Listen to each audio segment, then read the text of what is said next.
குடும்பத்துடன் கழிக்கின்ற இந்த நேரத்தை மேக்சிமம் சந்தோஷமாக நாங்கள் கழிப்பதற்கான ஒரு ஆலோசனையை மட்டும் நான் உங்களோட பரிமாறிக்கொள்றதுக்கு விரும்புகிறேன்.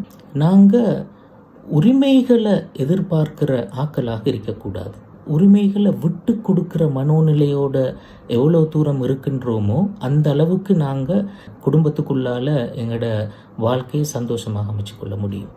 அல்லாஹு தாலா அல் குர்ஆன்ல ஒரு விஷயம் சொல்றான். சூரத்து பக்கராவில் 228வது வசனம், பெண்களுக்கு கடமைகள் இருப்பது போல உரிமைகளும் இருக்கின்றன, ஆண்களுக்கு ஒரு அந்தஸ்து இருக்கின்றது.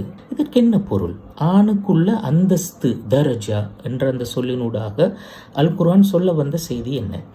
இமாம் தபரி அவர்கள் அவருடைய தப்சீர்ல அதில் அவர் சொல்ற விளக்கங்கள்ல ஒன்று, ஒரு கணவன் தன்னுடைய மனைவி தனக்கு செய்ய வேண்டிய கடமைகள் அல்லது மனைவியிடமிருந்து அவன் பெற்றுக்கொள்ள வேண்டிய உரிமைகளை அவன் விட்டு கொடுப்பதற்கு தயாராக இருத்தல், அல்லது அந்த உரிமைகள் சிலவற்றையேனும் விட்டு கொடுப்பதற்கு தயாராக இருத்தல். இந்த மனோநிலை தான் ஒரு பெண் மீது ஆணுக்கு இருக்கின்ற அந்தஸ்து.